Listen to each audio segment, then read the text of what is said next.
we're 50-ish. 49. 49. Okay. Okay. Shit. I think it's important at this phase of life to like look back and give ourselves some credit for all the scars, for all the hard things, and like be able to kind of be proud, I think, of all we've done. Listen, cancer is not good for a marriage. It really is such a mind fuck. Like, you're like, I almost died. Are you kidding me? From that like pile of shit came like all this motivation to like be creative, and kind of like your best work. If you're going through something hard, you can do it.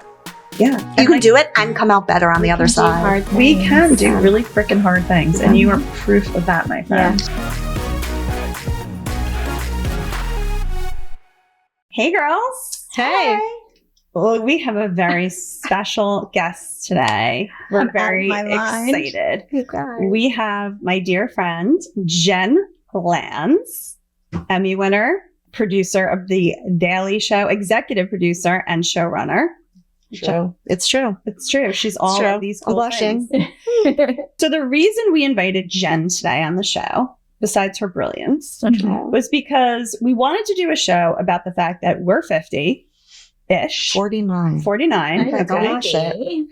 And we've lived a big life already. And I think it's important at this phase of life to like look back and give ourselves some credit for all the scars, for all the hard things, and like be able to kind of be proud, I think, of all we've done, right? And so when we were thinking about who to have on, Jen was like the first person that popped into my head, because I just feel like you have gone through so much, but also accomplished so much. Oh, and so being big fans of The Daily Show, and I'm a personal big fan of you, that is why I invited you on. So that's what I'm curious about. I mean, let's start from the beginning a little bit. Like, let's go back. Not that far ago, long ago. I'm curious about your story, like how you became the person that you are. Okay. It's a big question. It's a big question. Like, growing up in my house did like completely have a giant effect. I mean, I think that's a stupid thing to say because everybody's childhood has a big effect. Yeah. But I always say that I'm the oldest of 4 kids. And I think that is like such a huge part of my personality. Mm-hmm. And also like a big reason that I can do the job I do and the way I do it and whatever. I like perpetual big sister, my lot in life, and I love it.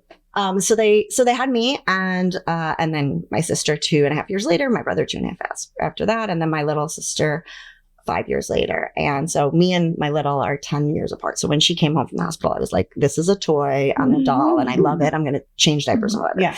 Anyway, so yeah, a lot of responsibility. Was babysitting the second. I think that like I look at kids now and I can't imagine leaving like a 10-year-old home with an infant. Mm-hmm. But they did that. Yeah. That was the norm. Yeah. They did it. I'm always like, guys, you left me by myself with an infant. And they're like, yeah, but you were good at it and you can handle it. And I'm like, it's kind of nice to know that people had confidence in their children to like do things. Yeah. It shapes you. You're like, oh, okay, I'm responsible. Mm-hmm. I have to be responsible. Yeah. You've left me in charge of all these things. And it has to like, it gives you confidence. That was the word. Yes. Sorry, but it does. There really is a thing to what they say about like. I am obsessed with pecking order. Yeah. Obsessed, and like that it changes if you're a boy or a girl and whatever. I'm firstborn. I'm not. No, you're not. You're not. Yeah. I don't know you well enough, but you seem like a first to me. Yeah. Anyway, so I feel like I had a really great growing up. I always say I was like, where did you grow up? Grew up in New City. Oh, New City. So I know Craig from high school, and I think just like it was a really nice place to grow up at the time, and it was like it wasn't too like fancy, but it wasn't.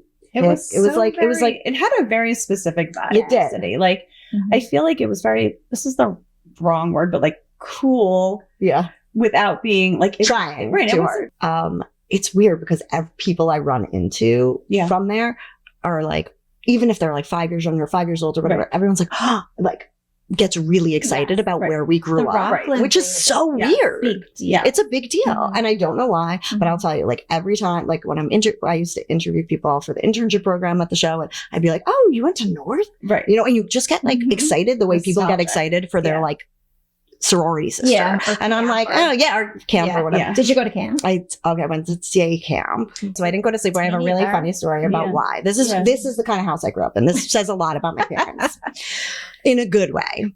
They used to tell us that they loved us so much that they didn't want to send us away for the summer because they loved hanging out with us. I look back and I'm like, you had 4 kids. Yeah. And Really expensive. it was really expensive. Yeah. And I think they never wanted us to be like, you don't have something that everybody else has.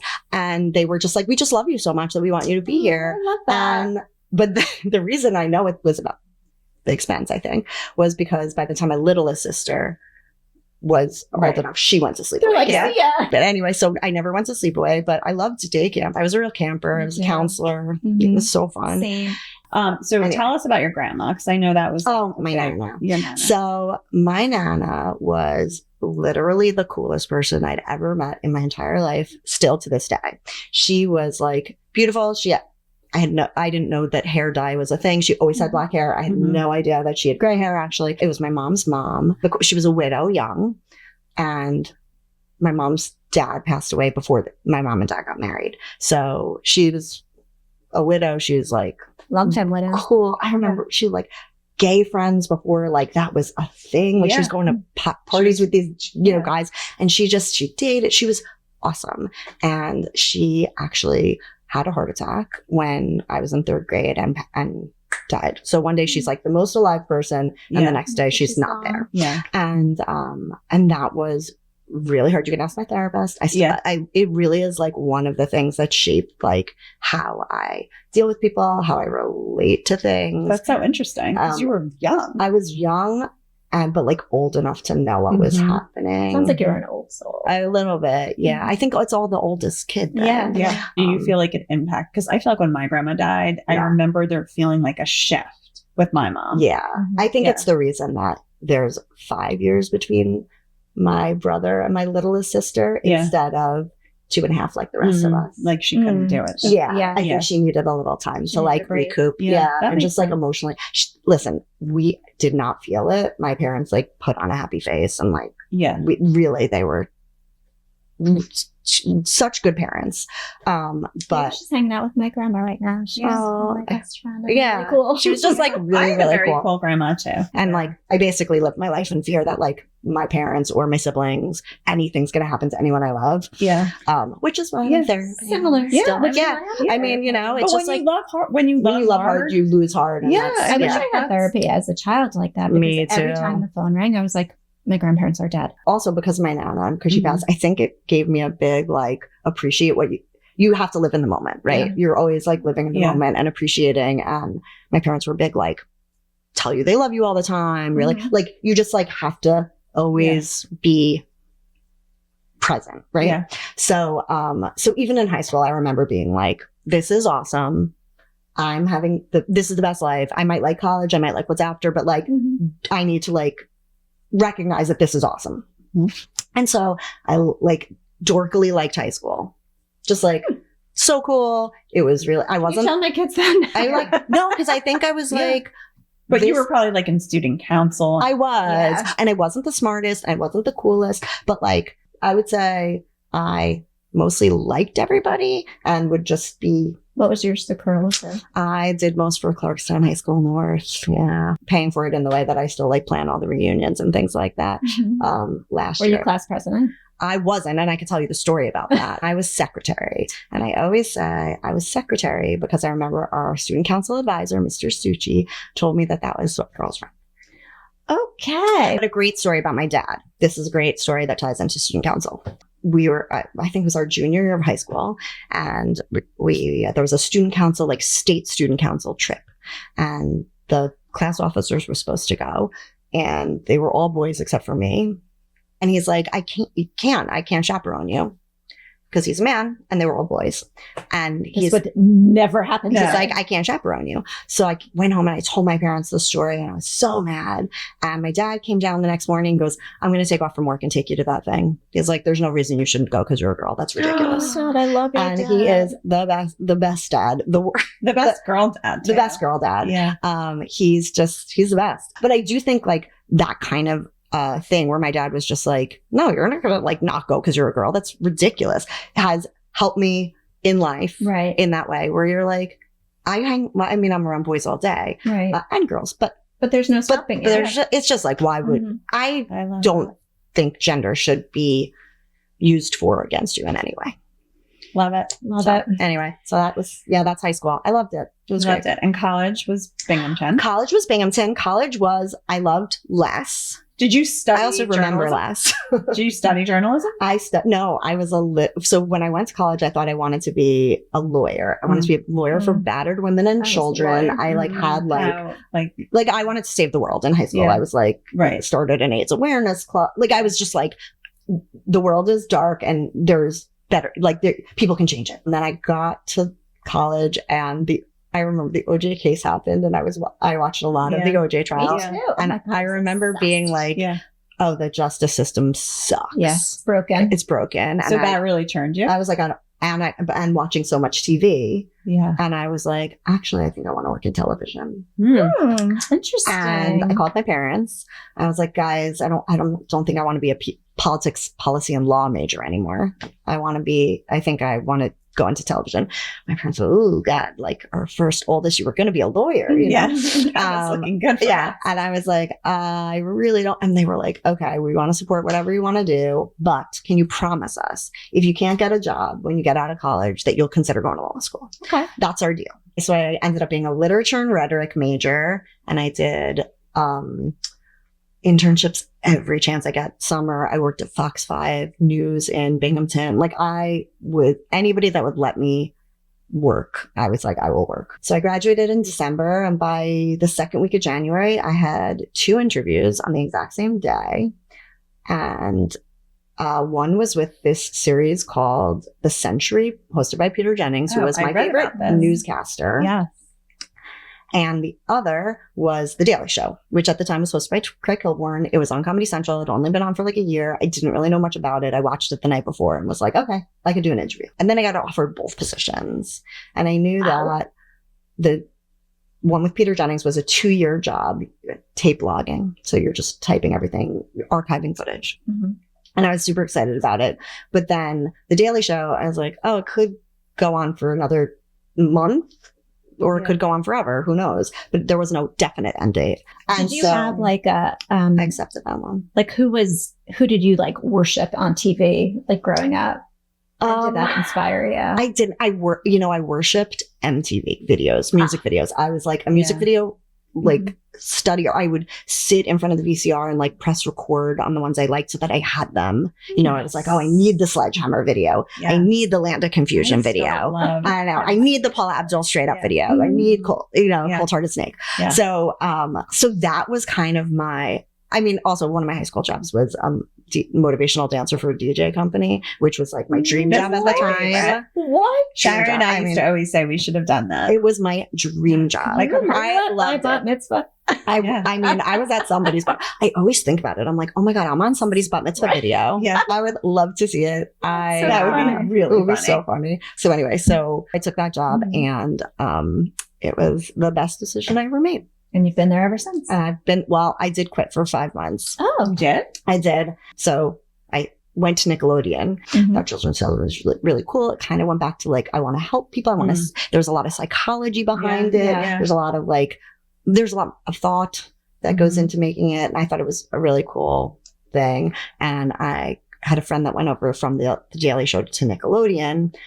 In tandem at the Daily Show, I kind of hit a wall where the woman above me had been out for maternity leave. I covered her. I thought I would be promoted when she got back. She came back and I didn't, it was like, oh, we don't have a place to promote you. She's back. And I was like, okay, but kind of feel like I hit a wall. So I went to Nickelodeon for 5 months. I loved it. It was really fun, but animation takes a really long time. And being at the Daily Show is like you tape 4 nights a week and you put out a show every night, and it's like instant gratification. It's quick. As somebody who like crammed for every test in high school, like that tight time frame and having deadlines like every hour is so much more my speed than like a really long project. And so you noticed it wasn't. I noticed it, and it was a lot more corporate meetings and like sitting in conference rooms and at the studio where we work, you're just running around all the time. And John actually was like, do you want to come back? And I was like, yeah, I'll come back. I wanted to come back so bad. This is such a, I hate to say girl thing, but it is. I did not care about a raise. I didn't care about a title. Yeah. I was just so happy that they missed me. Yeah.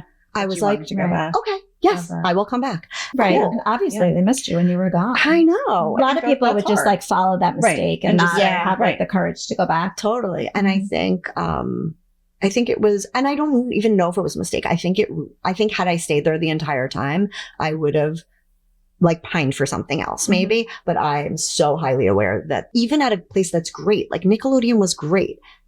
My bosses were great. Like it was a great job. It made you appreciate it. Yeah. But I was like, oh, but the Daily Show is special. You know, there's a lot of great jobs. Life falls out that way. Like, it's supposed to, because you were supposed to leave for that brief period of time and something brought you back. And, totally. I hate the saying, but I am like, everything happens for a reason. And it like, everything is helping you. And I at so many points in my life, like proved that it's just like, but I also think it's a personal thing, right? Like, I think if you let things help you, if you learn from them and you take what you want, then it does help you. So you graduate college, you get this job. But obviously other things are happening in your personal life. Yes. I married a coworker, which now not okay, really. Right. But actually there's been a few Daily Show marriages. Wow. Yeah. Okay. How old were you? I was 28. Okay. When we got married, but we had dated for like 6 years before that. Okay. And lived together. You know, we didn't rush into it or anything. But yeah, it was, you know, my best friend, and then we started dating, and then he was my boyfriend and then husband, and you know, we are divorced now, so that's the end of that story. It was good in a lot of ways because we knew all the same people, and like we'd come home from work and it would be like, this happened, and you just totally understand what the other person was talking about. And then in some ways it was bad because we were constantly like leapfrogging each other at work. And were you in the same like trajectory? We weren't really. I mean, like eventually would get closer and closer to, but I wasn't ever really jealous. I always say, I don't want to forget all the good stuff about my marriage because we did have such a good time together. Like a lot of it was really good. The end was pretty tragic, but it was, but the good stuff was really good. It's good that you can look at the good. Yeah. I think if you don't, I think if you let yourself, listen, I was angry at things, but I also was like, I don't want you to take 10 years, 12 years of my life and have me hate those 12 years. Like, that's not fair. I was one of the first divorced, and I've had a lot of friends since get divorced. And I'm always like, do not let the good parts of your marriage, like there's a reason you got married. Don't let the good parts of it like die because the marriage died. Was it a hard decision, or do you feel like it was clear? To get divorced? Yeah. No, it was not. It was not really my decision. It was, I mean, the story is like the health stuff plays into the. Yeah. So let's talk about the health stuff, because that's like obviously a big part of what challenged you. So the health stuff is basically that I, working at the Daily Show all the time, we would go on the road either for the midterms or the general election, and you'd work like 18-hour days for like 3 weeks straight. Saturdays, Sundays, like the whole time through. You always came back and were tired. And I had done it a few times. In 2008 was awesome. I think it was Denver and St. Paul, and Obama was running. It was exciting. But we came back and I was exhausted. And I was like, oh, well, I'm always tired of the conventions. A month goes by, another month goes by. I'm like, can't bounce back. So my mom's a nurse practitioner, and my dad works in a hospital. So they're both very healthcare involved. And I would say like a few months in, I'm tired. And then like I had like a few weird things. Like I'd wake up in the middle of the night itching, like an itch that you cannot get rid of. I know what you're going to say. And I felt like I swallowed a pill all the time. So nobody could figure it out. And I'd been to a bunch of doctors, and this is where I always say, like, being in TV is really cool. And if you get free tickets to a concert or something, like, how cool. But if you have somebody that you know in healthcare, it is the best hookup that you can have of all time. I got into a lot of doctor's appointments quickly. And eventually I was like, not to be disgusting, but like my stomach hurt all the time. So my mom's like, you should get a colonoscopy and endoscopy. Fine. So I went to my dad's hospital. I got it and nothing. And then my mom, I was still like kind of out of it. And I could hear my mom say to the woman who ran radiology at the time, just give her a CAT scan. It's like, wheel me into a CAT scan and I'm out of it because I'm still kind of under. And I heard somebody say, it's all over. And I'm like, I was half asleep. And I came out of it. My mom's like, oh, we're going to come back tomorrow and you're going to get a biopsy. So I get the biopsy. My mom's like, 3 days later, she's like, okay, let's drive down to the hospital and have them take out your stitches. I'm like, you take out stitches? Like, why do we have to go to the hospital? Right. It's like an hour and a half away. And she's like, let's just go. It's a nice day. Let's go for a drive. I'm like, the whole time, I'm like, I have cancer. I know I have cancer. But I didn't say it to her because I didn't want her to be sad. So I'm like, we get to the office, the head of family practice, who is a family friend also. And he is sitting there, and the head of psych or, counseling is there. My dad is sitting in the room, and they're all like welled up. Ugh. And I'm just like, I have cancer, right? And they all start crying. And I was like, I felt so guilty because I was making everyone so sad. What was the diagnosis? It was stage 4 Hodgkin's lymphoma. You can say that just from the itching. Yeah, the itching.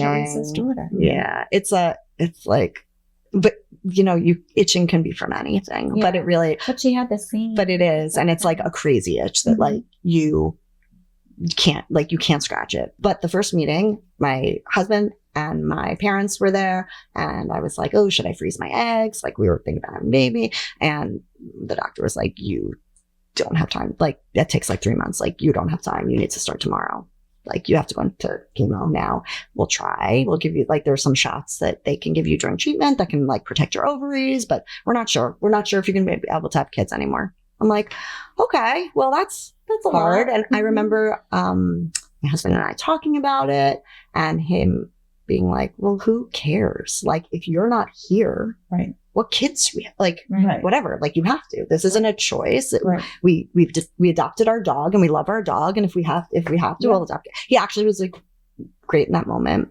And they tell you progressively get more tired, and you lose your hair and all this stuff. Anyway, so the first few treatments, I was like traumatized by the hair loss idea. And it made me feel so vain. Yeah. And I'm like, oh, I don't really like my face. Like, I'm not like a big, I'm so pretty, but like hair is a big thing. And it really, so everybody would say like, make sure to cut your hair before it falls out in the shower. Like, it's very traumatic when it falls out in clumps. And I couldn't like bear the thought of shaving my head. So I cut it like a short bob, and I would wear like a hat.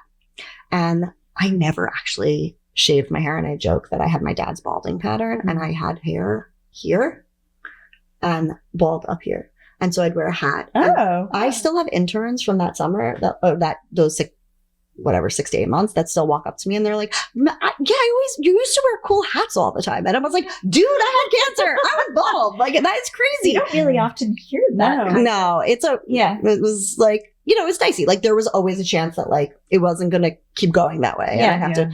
And it was a thin, and I look back at pictures, and I'm like, oh, I was fooling no one. Right. But I like fooled myself, Beautiful. And it was like, oh my God, it was so skinny. I always say it was the skinniest I ever was. Divorce and cancer are the two best diets. Anyway, so then we went through that, and John and the show and everybody there was so supportive. It was the first time anyone at work was like immunocompromised. Everyone, way before COVID, everyone was Purelling all the time. Yeah. People would use Clorox wipes after they used a phone, because we all would use the landlines together. And everyone was like, I wouldn't go on a plane or to like a ball game or a restaurant or anywhere in public except for work. And everyone at work knew that if they were sick, they had to stay away from me. And it was like protective. The best family. Yeah. I always say they're my family because I've been through so much with them. Yeah. I remember like John saying to me, John, you got to take a day off. Right. Like, But that was probably keeping you. It was sane. I said to him, I go, don't make me take a day off. Right. Please. What am I going to sit at home and think about dying? No. Like, please let me work. It was the best. For you. It was. Yeah. And so. How long were you in treatment? It was about 6 months. And my family was so supportive. And I did not go to one chemo treatment where my parents weren't there. I would be like, guys, you can not sit with me this whole time. Right. And they were like, nope. Right. You know, so it was a really hard time, but also like it was a time when I saw that like people really love and support you and they can really be there for you in a way that doesn't make you feel like sorry for yourself or bad about it or just weak. Like we're in it together. Because I hate being weak. Yeah. And it was really, you hear really so many awful stories, but this, not that the cancer part is awful, but it sounds like who surrounded you and your work and your family was incredible. It really was. And it was the thing that definitely got me through it. And I will say, being on the other side of it now and having had siblings go through being sick or parents in certain ways, like I think being the patient was the easier part. And being a family member, like, is so much harder. And when I think back about my parents, I'm like, I could cry.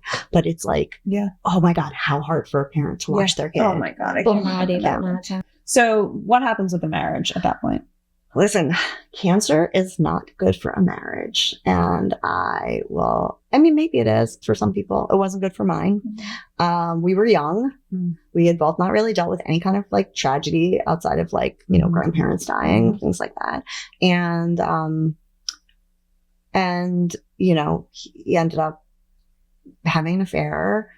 I didn't find out that for a while, but also being post-cancer, one of the big things about getting it that nobody really tells you is if you aren't in therapy, you should go the second you're done because it really is such a mind fuck. Like you're like, I almost died. Are you kidding me? Yeah. And so I didn't get into therapy right after. And him kind of being like, what's wrong with you? Why do you think something's wrong? Made me kind of have a mental breakdown. And I ended up going to Sloan for psych, another amazing doctor who I still see. And he really helped me at least get on meds. And I was able to like even out the lows. But then within the next few months, I found out that there was cheating, infidelity and lying and whatever. And thank God at that point that I was on Wellbutrin. because I was like, oh God, I don't know how I would have handled it if I didn't. Yeah. But like make you feel more sane, like the fact that you were right about your intuition. Yes. Yeah, totally. It definitely did. But I said to him at the time, I was like, listen, look at it for a young marriage. Like that is a crazy experience. I said, we had a really hard year and like, I'm willing to like go to counseling and overlook it. And he was like, no, he's like, I can't, your whole family knows I'm embarrassed. This and that. Yeah. Why'd you tell your family? How could I not tell my family? I'm like crying all the time. Right.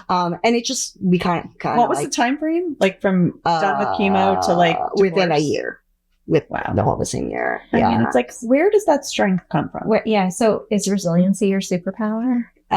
Maybe a little bit. I mean, we also worked together, don't forget. So I'd go to work every day. Oh, and he was there. And we, at that point, we had both moved up so much in the ranks that like we were in very small meetings together all the time. Wow. And I mean, I give us both a lot of credit for doing that. It's really hard to like, be in the situation. We also didn't tell everyone right away at work because I was hoping it would work out and that we'd get back together. But after about like 6 months of that, people would like at work would be like, you're my friend and I want you to know I saw him out with somebody. And I was like, oh, we're getting to, I've been living in my parents' house for a while now. Yeah. Like you have to start telling people because otherwise they're like, like this is weird. Like you don't know this. And actually give a lot of credit to the friends that actually came to me and were like, this is a really hard thing to tell you. Yeah. Some of them are like still my best friends. Thank God. But yeah, and then he at some point left the show, which was amazing for me in my career. Mm-hmm. I totally think I threw myself into it so much at that point. Because is that how you ended up the producer? I was like, I think that's like how I ended up just so getting that like pile of shit came like all this motivation to like be creative and kind of like your best work, my best work. And I, my friend Elise, who worked with me, we started writing together, and we, you know, did a few other projects outside the show, and I wouldn't change any of it. You know, it's like, it does suck, but it's crazy that you can say that. The fact that you could say that is incredible, because so many people would be like, I would change this, and this. And you're like, no, people are like, oh, do you wish you never got married to him? And I'm like, no, not at all. We had a really good time. Yeah. I learned a lot. And then I love you even more than I thought I loved. So how old were you at this point? Okay. So I always say, I'm like, Jesus, like I was like, my life was awesome until like 33. And then it like fell. Yeah. So I would say between 33 and 35, everything kind of went to shit, came back. I didn't date for like a year. All of a sudden one day I was with my friend Elise, not the same one that we wrote with, that I write with. And I was like, Elise, she jokes about this all the time, because we were just like at a pool in LA at like some event.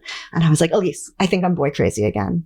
She was like, oh, I'm so excited. You know, and I was like, oh my God, Did you go on the apps? So not right away. When I started dating my husband, I was like 22, and even like the dating websites didn't exist yet. So the apps was like on crack. Right. So I actually dated for a year, just people that I met in real life, like at a bar, at a party, a friend of a friend, whatever. Yeah. And two of my guy friends, Max and Remy from work, were all over the apps. They were like super singles and like dating. And we went out for a drink one night, and I was talking about the same 3 guys that had like been, oh, this guy texted me back and he didn't do that. And they were like, dude, we're so bored of your stories. These guys, get on the dating apps. What is wrong with you? And I was like, I don't want to be on the apps. It seems like so weird. Your life's out there. And they're like, we're making your profile. We sat there at the bar. They made my profile for me. I got 200 matches. By the time I woke up in the morning, surprised. You would too. No. This is what happens on the app. You just swipe. I don't think I would get 200. You would. It's like a game. You're like, I got so many matches. This is so cool. And how do you weed through all those matches? Oh my God, it's exactly. Well, I was a big like. I was also like, I'm never getting married again. I don't even want a boyfriend again. Yeah. I don't want to. Here's where it ties back into my Nana. The separation and leaving and losing somebody. Divorce isn't different than that, right? Divorce, you're losing somebody, and it triggered so much. And I was like, I never want to need somebody again. Outside of the people in my family that I already need, I don't want to need anybody. So I was like, I'll just date for fun. I love interviewing people. I love meeting people. This will be fun. And I use all the apps as like a creative writing assignment for myself. Because it is hard. Like if I have single friends and they're like, what should I write? I like blank. I love it. How was your weekend? I did it for years. I take all my friends' things. I'm like, let me swipe for you. Let me write for you, please. If I could write for everybody, I know who to go to if I get yours. I know. I'm like, don't. It sucks. But also, it's so fun. But I remember going on a date with a guy once, and him saying to me, like, your opening line was like really weird. And I was like, oh, okay. I was like, why? And he's like, I had like pointed out something in the background of one of his pictures and like asked about it, which was like something I was doing. I was like, oh, background or something. And he's like, it was so intimidating. And I was like, oh, then I have a brain. I was like, I was like, I was like, what do you want me to say? He's like, I don't know why you didn't say hi like everybody. You didn't just say hi like everyone else. At this point, I'm like, well, this date's not going well. This is done. I was like, oh, you want me to be just like everyone else? That is like, you're dating the wrong person. What a fascinating landscape. So, it's wild out there. So the reason I know Jen is Dating one of Craig's besties from high school. And so from your high school. Yeah. It all comes back. It all comes back around. So let's talk about how you came to meet Andrew, or not meet him, but meet up with him again. It's been awesome. And I have. How many years has it been? We're almost 5. Wow. Oh, wow. Which is crazy. Wait, he was the same age as you? Yeah, same. We were on student council. We were on that trip together. Oh my God, I love So I think they had a little thing in high school. Like we never hooked up. They never hooked up, but there was chemistry. Chemistry. And I know this because I kept diaries my whole life, and I went back and read my diaries.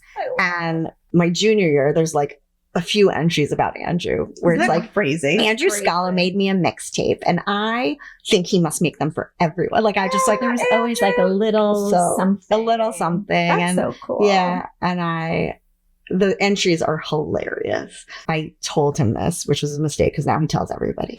But there was one entry that's like, I don't know why I like Andrew Scala, but every time he comes near me, I am so giddy. And every time he leaves, I have a pit in my stomach the size of the Grand Canyon. Oh my God. The fact that you told him that. Oh, he is never, he will not let me forget it. He tells everybody. But Andrew's like obsessed with Jen. So like, I love this story. It's so equal. It's funny. But like, okay. So what was the reconnection? So the reconnection was basically, and so now I've been single and dating for like 12 years or 10 years at this point. And I'm like, a lot of my friends have gotten divorced. I'm like a divorce coach. I'm the friend getting all the friends on the apps. Like I'm like, I'm in it. So Dave Schneiderman, one of their other best friends, he always went to Newport Folk Festival. And I would go with my friend Beth. And it was 2021. And I texted Schneidy and I'm like, hey, I'm going to Newport. Are you going this year? He's like, yeah. And I'm bringing a special guest star. And my sister happens to live in Chappaqua. And she had told me like, a few days before that she's like, did you hear Andrew Scala's getting divorced? And I was like, no, that's so crazy. So then when Schneidy said, I'm bringing a special guest star, I was like, oh, it's definitely Andrew. Because when I was getting divorced, I just took every invitation I got. Right. You just go to everything because you don't want to be alone.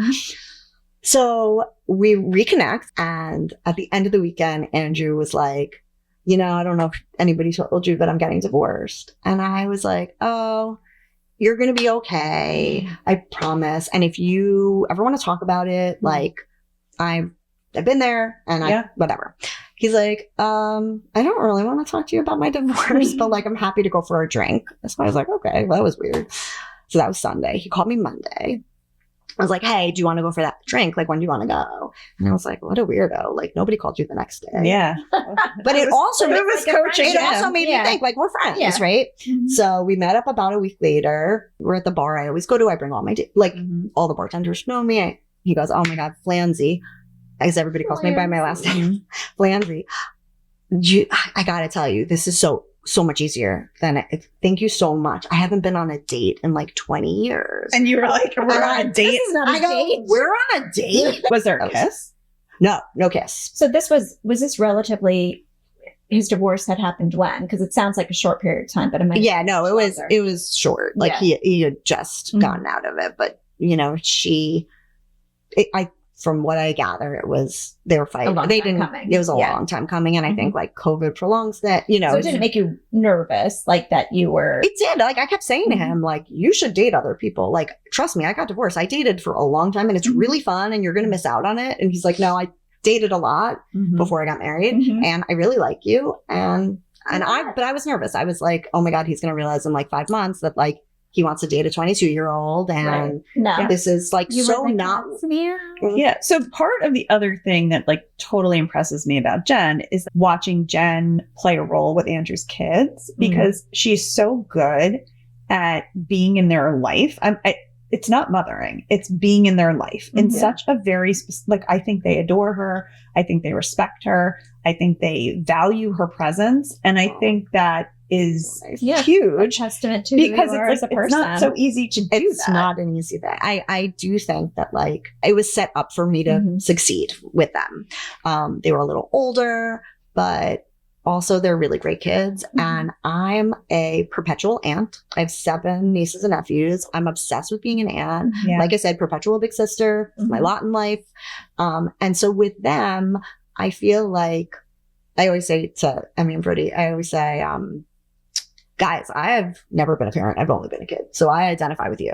Like every time you get in a fight with your parents, like I'm looking at it from your point of view. Right. Like I talk to because it really is like the only way I can see it. I haven't had the other lived experience. I've only had yours.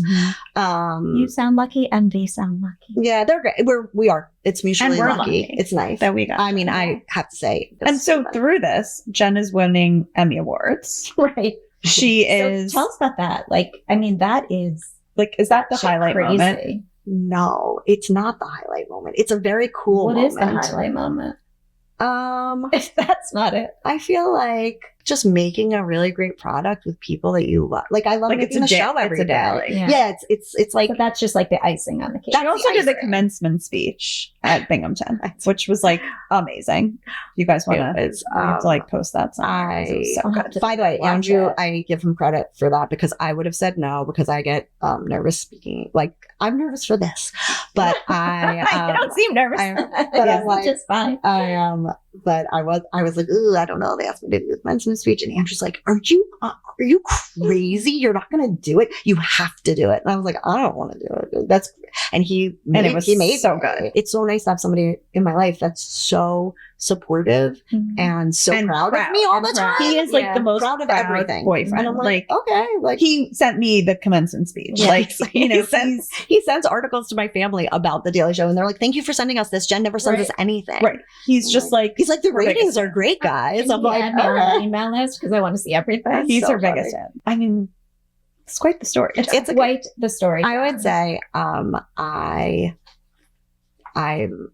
appreciate every moment of it. You know what I mean? And I think like each part of it's been fun, exciting, sad, lonely sometimes. You know, it's like you have the range of emotions and everything, but if you like experience it all, and then that's like, I tell people the story because I'm like, if you're going through something hard, you can do it.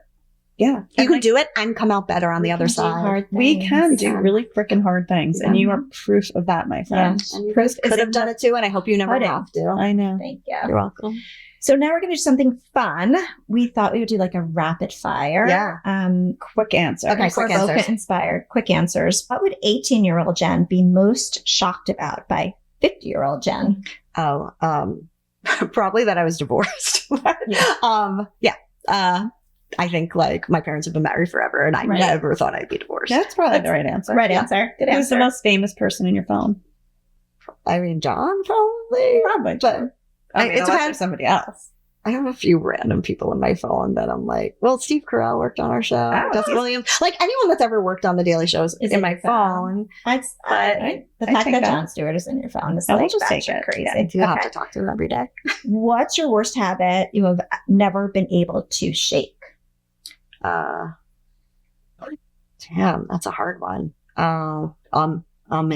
Umming. That's a hard one. It's a hard one. It is a hard one. Okay. What's one thing you are obsessed with? I know what you're going to say. Wait, no. What was I going to say? Your dog. Oh, I'm obsessed with my dog. I'm obsessed with dogs in general. Yes. Vivian she's very special. If you weren't a TV producer, what would you be? You know, I'd be a therapist. Oh. Something you used to stress about but have let go at 50. Oh, trying really hard to let go of what people think about me. Me too.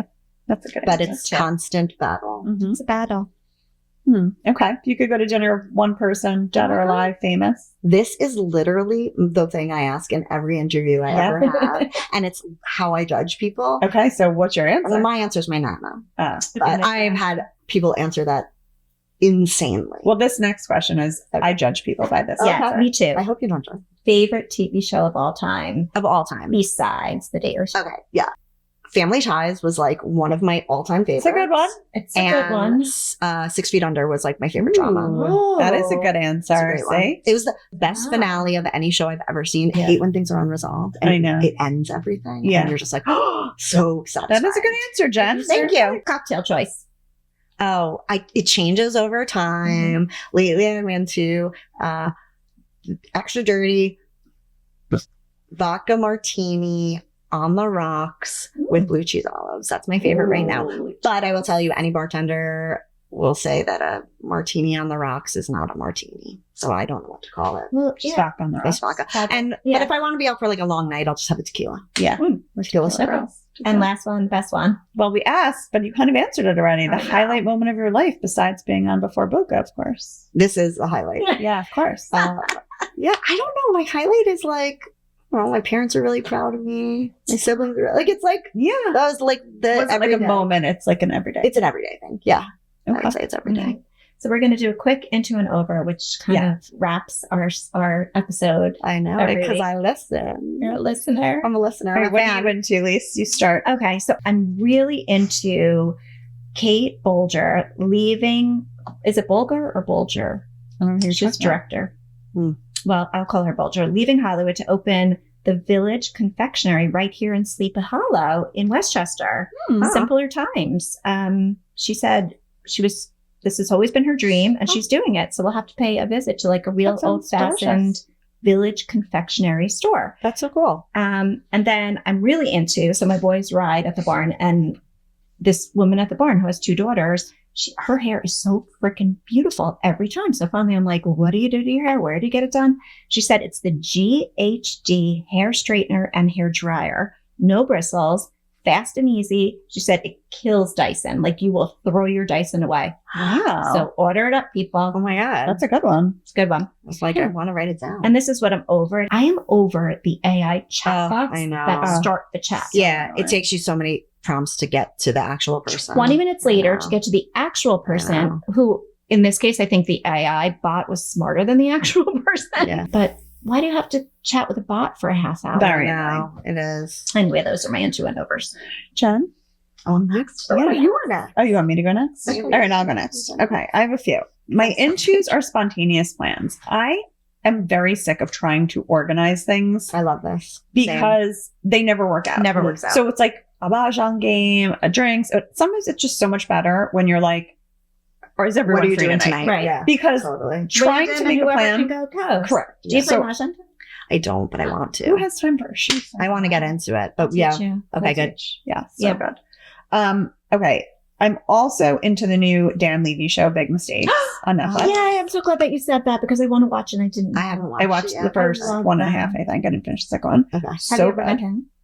No, Father. actually. Eugene or Dan? Eugene. No. I mean, I I feel like they Eugene's would been a be, guest like, on the kind of show, friends with- probably, but Yeah. I also like, I'm weird about famous people. I'm always like, I don't want to meet anybody. Yeah.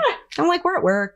This Yeah. is, Keep it work. Keep She's it so work. cool. Somebody at work made me take a picture with J-Lo because I like was obsessed with her. And you love music. And I love music, and she's just has the best skin. And you're just Oh like, my oh my God, God. you're beautiful. And somebody at work was like, you have to take a picture with her. She's the guest here. And I was like, oh, but it like makes Like me pains hurt. you. Yeah, Pains you. it is probably. It wouldn't pain me. It pains I'd be like, there. I'm also over decorating trends because now I'm trying to decorate a new house and I don't like the idea that like I pick something and then like I'll be like, these are the 2026 trends that are out. I'm like, Michelle, have I hello? taught you nothing? I know it's too annoying. I don't want to see it. You So both have beautiful homes that are decorated beautifully. You don't need to get on. I don't like When trends. Jen said you have a beautiful home when she walked in, which was so sweet. I meant it. It is, there's no trend. It is what I love Mhm. and it should be what you Okay. love. And that's it. Yeah. The other thing I'm a little bit over, it's not totally over, it's a little over, and I'm admitting right now that it could switch back, is Friends and Neighbors. Oh no. That's another thing I was Season looking 2 forward to. started, Uh-huh. and I feel like it could be jumping shark. Yeah. Let's see how it goes. I don't want to like throw Olivia anyone is off. like a Mun who's on that show. Yeah, she's so Yeah, pretty. She's You gorgeous. remind me of her. Yeah, me Oh too. my God, you guys, it's like Yeah. such a compliment. Yeah. She used to be on our show, so she's a friend, and she's Yeah. not to be like, she's my friend, but Yeah. she's like actually so fucking awesome. She's so She's cool. So I want to great. support that show, Yeah. even if it's. It just I it's want like it to not jump the shark. It's like a teeny bit. It might come back. Like there's Okay, like a all right. little bit. I There's was like, hope. oh, this is so unrealistic Mhm. but then something happens that makes it less unrealistic. Mhm. But anyway, I worry because I'm coming off of Shrinking. So I feel I like love Shrinking. what could possibly mess Jessica her was up? on our show too. well, I just want to say that Yeah. the speech that Paul gave about the scars Paul. in the last. wait, I'm not Oh, finished. you didn't watch? Okay, but I'll just say he just Spoiler. makes a little speech Uh-huh. about like the war scars that you have, and it totally made me think of this episode because yes, it's like we should carry our war Yes, scars totally. with pride. I started getting sad when my biopsy scar was fading. was fading. Yeah. It's still like very faint, but I'm always like, no, it's still there. I check all the time. I'm over getting targeted on Instagram for What does that everything. mean? Every targeted ad. targeted, targeted and ads. just like when you get in those like algorithmic holes. I know. First of all, I'm in one about summer internships right now because I was looking Oh. for Emmy and Brody, like trying to like right, find them look an for internship. things, Right. and now I'm like I am not a college student. No, I am over algorithms. Yeah. What are you into? What are you into? I'm into Love on the Spectrum. Season 4, I think, just Wow. started. Okay. But I really love watching the families, and the parents get so happy to see their kids like falling in love or just getting out there. Archie It's so always sweet. talks about it. Yeah. But yeah, that's what I'm That's into right now. Those are into it, right? I'm into your boots. They're Oh, thanks. They are Fabulous. all Zara. the best sign. Very good. Yes, yeah. Well, Jen, thank you Oh for my God, coming. thank you. You guys, thanks for making it easy. I know, like, I'm my sweating favorite days ever. Yes, such a good episode. Thank you guys for Thanks watching. listening. Next week, we're going to talk about manifesting. Yes. Ooh. Manifest Tune in. good things.